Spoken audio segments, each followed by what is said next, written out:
You are in a distant country. A country of islands, wind and sea. You're in the Philippines.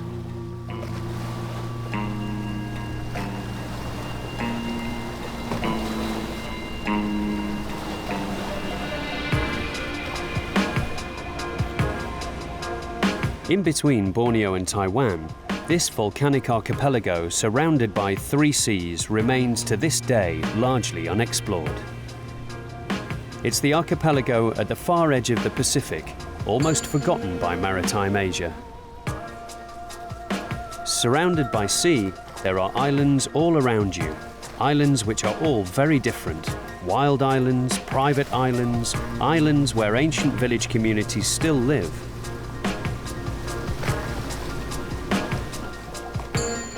It is here that Jack has had his own boat made so he can embark on his unique journeys.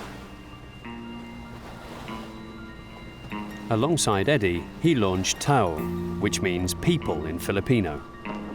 It allows a few travellers to discover these far-flung parts of the Philippines, very close to some of the few places on Earth still protected from tourism.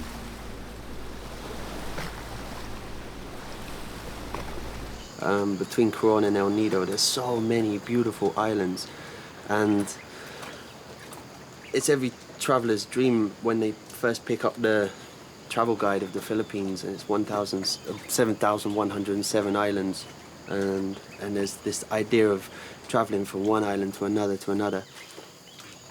Just rock up on a beach, camp there for the night, have a bonfire, grill some fish, set off the next day.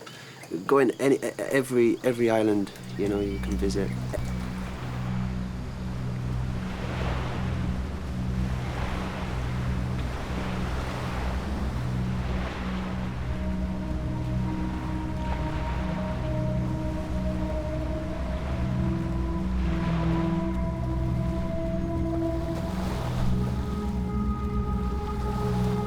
When we started the project, we were really exploring the whole route.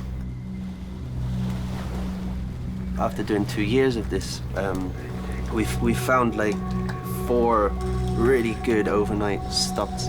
Because an overnight stop, you can't stop on any island. You know, some islands might be too small, you don't get a good anchor for the boat, there may be no fresh water. So there's quite a lot of factors that have to come into a good overnight spot. And now we've built up a real range of different experiences for our guests.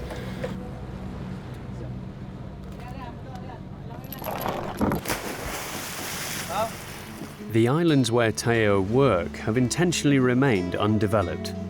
There are just a few traditional houses which welcome you and where you can spend the night.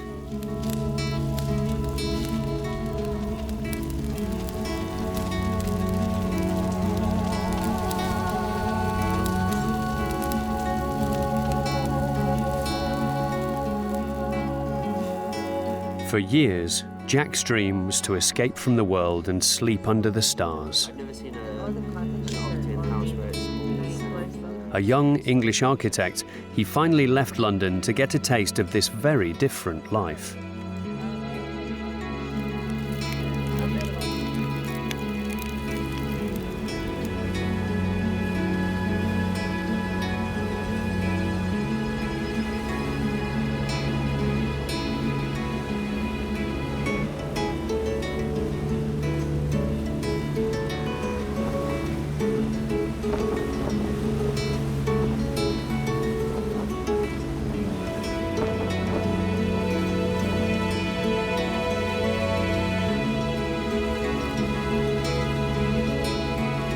Jack and Eddie's idea gives direction to his travels. Far from mass tourism, one can sample more authentic experiences through everyday interactions in a region that is still mostly unexplored.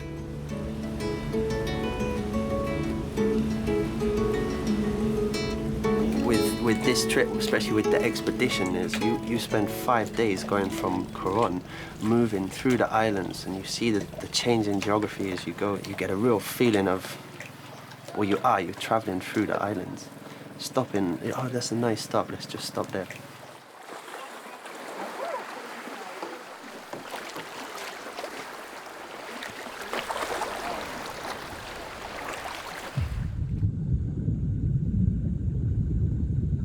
In this region, nature is omnipresent.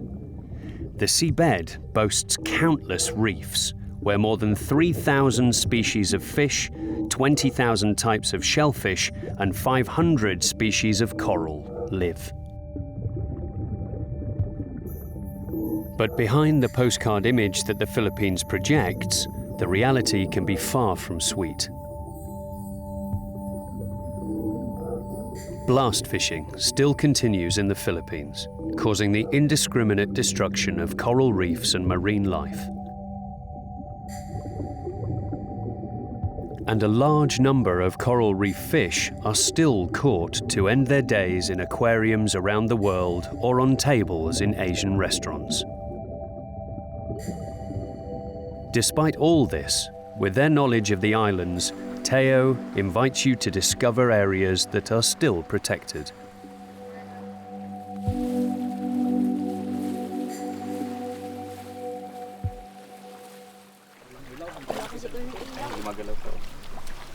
Originally from a mountain tribe in the north of the Philippines, Eddie has spent more than 10 years of his life exploring these small islands.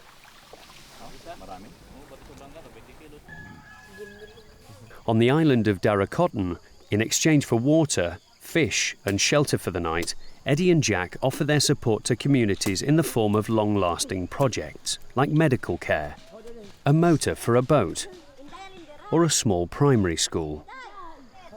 Good morning, class. Good morning, Mom. Good morning, classmate. All right, sit down. Teo believe that if they are to profit from the island's quiet beaches and visits to villagers, then the families must also benefit. Sundan, sundan, sundan ako. Sundan, sundan, sundan ako. Sundan, sundan, sundan ako. Ikaw naman dito. O, sino tuturo mo? We have a good relationship with them, obviously. At the same time, we want to be connected still with the communities and the projects that we're doing here. The tourism area is actually moving up north now to the remote areas where the islands are sited for a potential resort. And all of this thing, you know, it's been ours. It's been our playground for 5 years now, and I think we've got another 3 to 5 years more. It's really hard to imagine that this place will stay like this forever. Ang mga tao diri kay malagat maligil lang tulungan og partis palagat. Ganon. Tourism is good as long as everyone, the community, the families, benefits from it. But if only a few people benefits from it, then tourism is not really helping at all.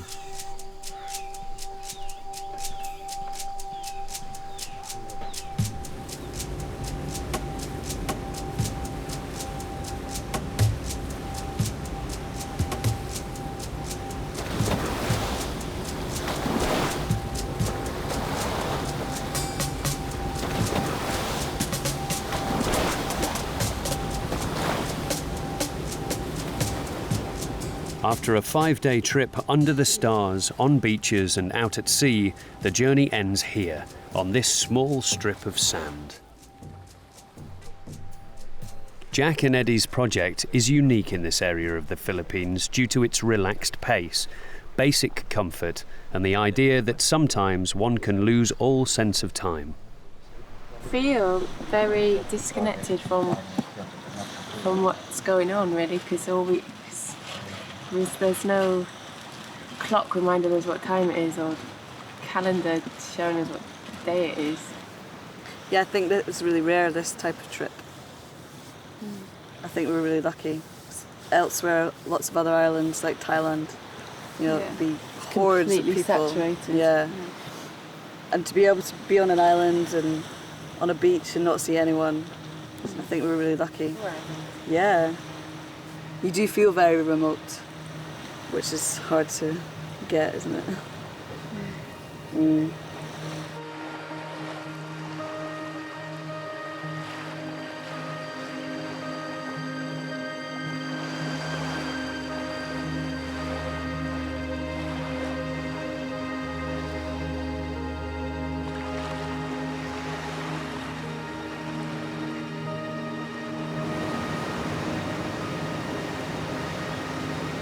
In the far west of the Philippines, Palawan is one of the wildest islands of this archipelago, a forgotten land and the final frontier before Indonesia. This island is a nature reserve, and the whole province has been designated a UNESCO Biosphere Reserve.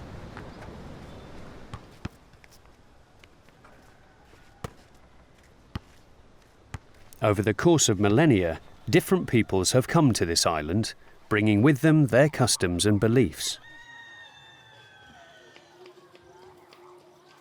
Pygmies, Indonesians, Malaysians, Chinese, all these nationalities gave rise to the plethora of different communities where today almost 100 dialects are spoken.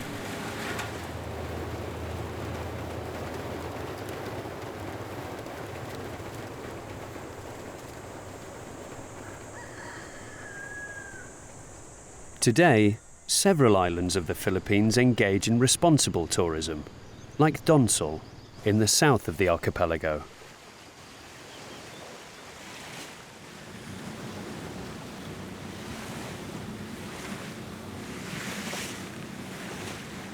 Up until the 90s, the fishermen in Donsol Bay hunted the largest fish in the world because of the quantity of meat they could get from a single catch and the quality of its fins, of which the Chinese are real connoisseurs.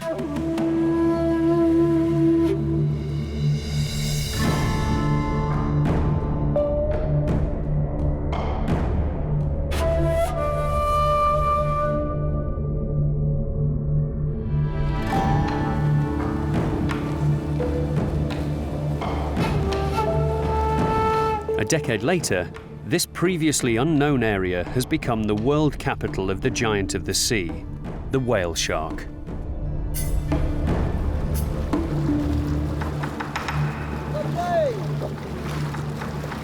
Distance of 3 meters from the body and the head and 4 meters from the tail, because swimming behind the tails is too dangerous for us. Then no flash photography, no scuba diving, and only 6 swimmers are allowed to swim with the whale shark and to get on the water.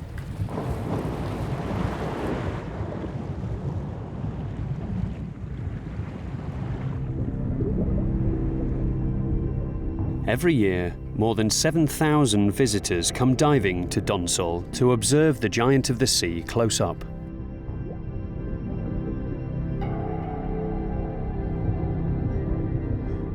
With a mouth 2 meters in diameter, which swallows more than a ton of plankton and krill per day, as long as a bus and as heavy as 6 elephants, this fish first emerged more than 60 million years ago.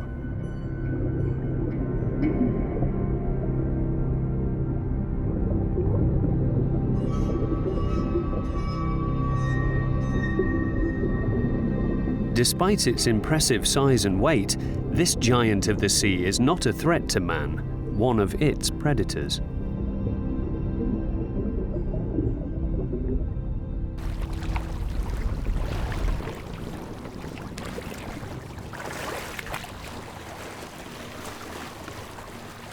The guides on this ecotourism program are all former fishermen who previously hunted these very whale sharks. For us, being a guide is a real alternative. We earn a living from tourism, and particularly from the whale shark. So the number of whale sharks is rising every year. Donsol is their true home. They feed and reproduce here.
Every morning, Leanne sounds her conch shell to welcome the world.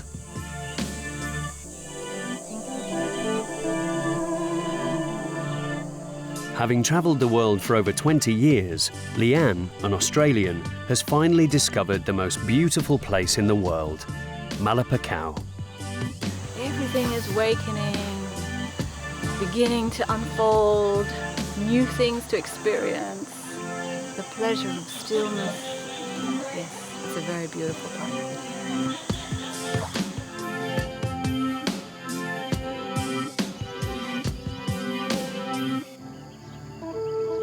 Leanne settled here at the beginning of the 80s and opened a naturopathy centre.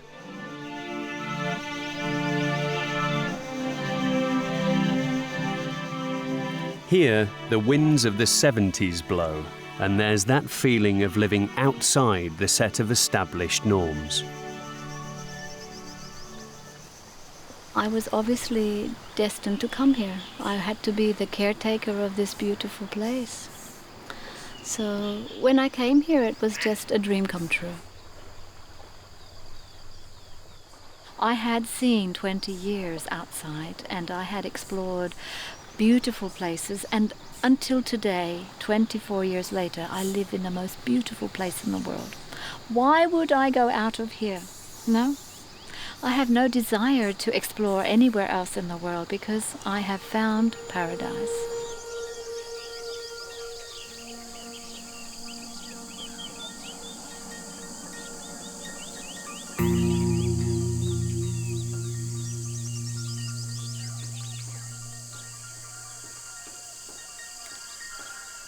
Leanne's greatest dream was to have her own tropical garden where all the plants that Earth could offer would grow, like a gift from heaven.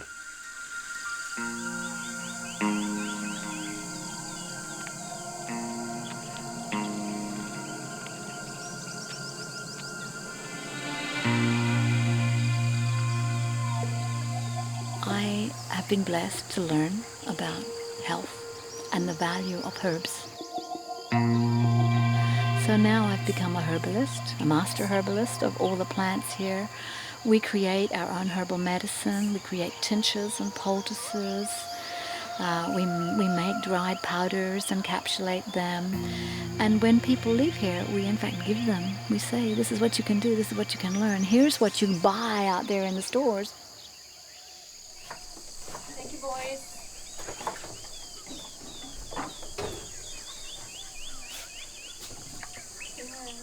Herbal teas and coconut milk, banana leaves and ginger, vegetables and flowers, all meals on Malipacao are completely vegetarian. With all her plants, Leanne the herbalist invents ingenious mixes which are based on colour as much as flavour.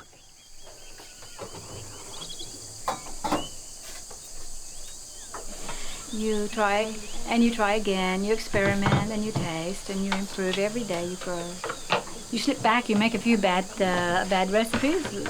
It's easy to change them. Add a little bit of honey, add a little bit of basil, and you can create beautiful dishes.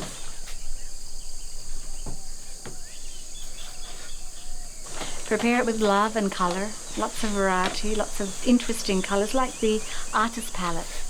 And then when a person looks at the food, they feel good about what they're eating. Macrobiotic food, non-smoking clients and yoga classes, the island of Malipacao welcomes you into a wholly natural environment conceived and built by Leanne. What can be experienced here is completely original and reserved only for those travellers on a quest for a unique retreat. The majority of people spend 3 to 4 months on Malipacao, this very special island. I think that too many people nowadays have forgotten. They chase their tail. They work. They don't even realize what they're doing. And they need to step back, and they need to find some balance in their lives. Try and throw away the things they don't need and just keep what they need in their lives. Live a simple life. And that's what I'm here for, to be a role model of simplicity. That's my goal, that's my future. That's the end of story.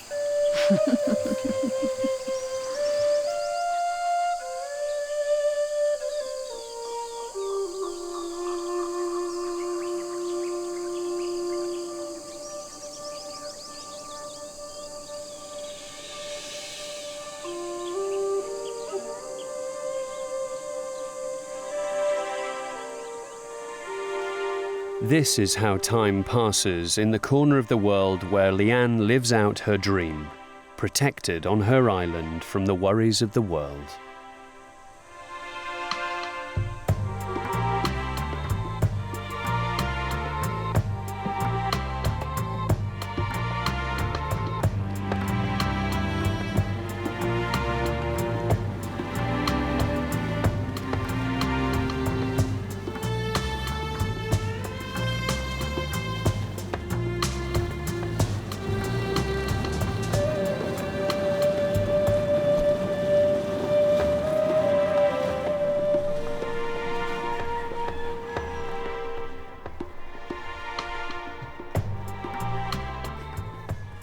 In the south of the Philippine archipelago, a fishing community lives peacefully on a small island of a few hectares.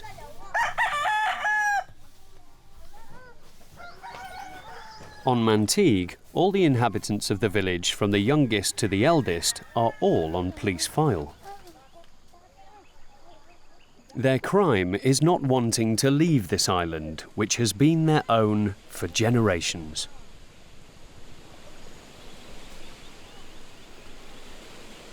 In 1998, Mantigue was given the status of nature reserve, a way for the local government to attract more tourists to the island.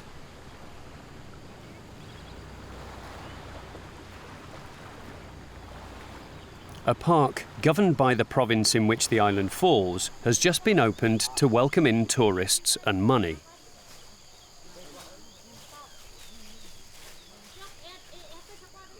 You now have to pay to visit the island. It's forbidden to stay there overnight, and troops are on constant patrol.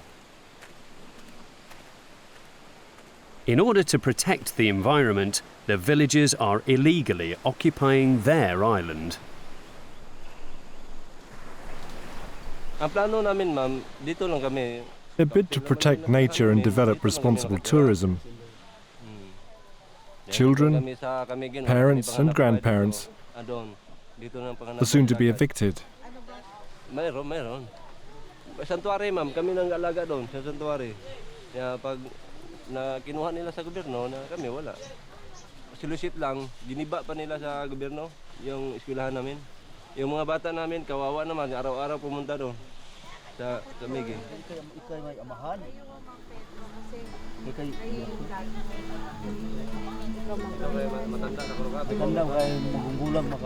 In a bid to protect nature and develop responsible tourism, children, parents and grandparents are soon to be evicted.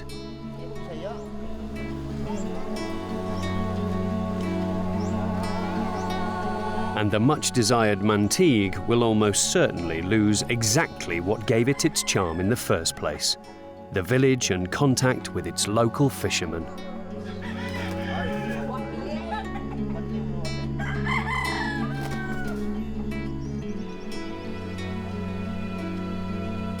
The difficult issue of development of tourism in the Philippines raises its head here. Mass tourism or truly sustainable ecotourism? The photos of Mantigue will soon look like so many others, just another image of turquoise waters and deserted, white, sandy beaches, the cliché of paradise.